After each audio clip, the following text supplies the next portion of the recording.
How Mercedes will keep the G-Wagen unique when it goes electric. Mercedes execs spill a few more details about the Mercedes EQ-EQG coming in 2025.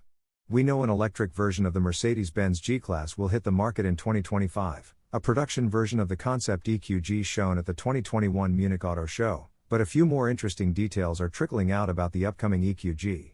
While the timing coincides with the introduction of a trio of new, dedicated architectures for future Mercedes electric vehicles, the EQG will not use any of them. It gets its own, dedicated underpinnings to meet its special needs and continue its unique status. The G-Wagen is the car everybody wants that you have to apply for, and you're lucky if you get one, says Ola Kalenius, chairman of the board of management of Mercedes-Benz Group AG. It has cult status. It is unique.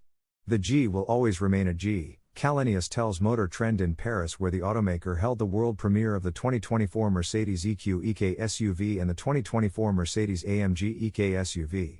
By definition, with its off-road capabilities, it is not on a platform, it is its own vehicle, full stop, and it will remain its own vehicle, says the Mercedes chief.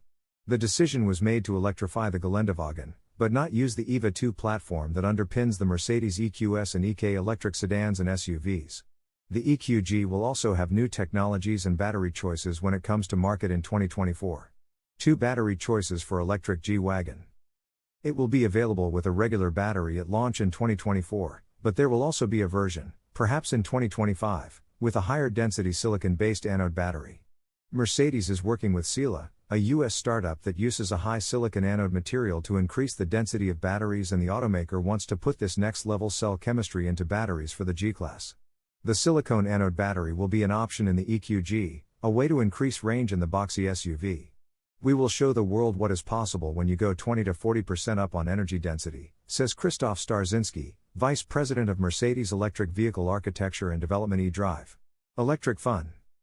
The powertrain will be phenomenal from a performance point of view, says Kalenius, who took an early prototype, a powertrain mule, for a spin at the off-road facilities near Graz, Austria.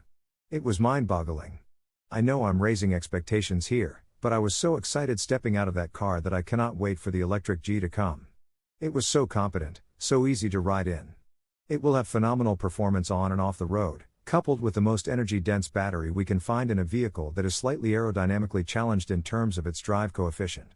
And yes, the electric G-Wagon's door locks will still have the iconic rifle bolt-like sound. Battery development abounds. Mercedes has other more energy-dense batteries in development, including continued work on solid-state batteries with their potential for greater range and less cost.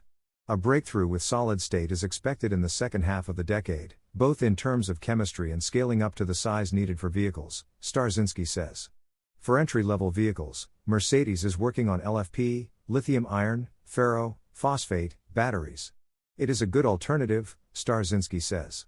Even as batteries improve, and Mercedes works on different formats of cells and modules, you will still see segment-specific battery chemistries and sizes, he says. Mercedes also has a partnership with ACC and Stellantis to co-develop a new battery cell.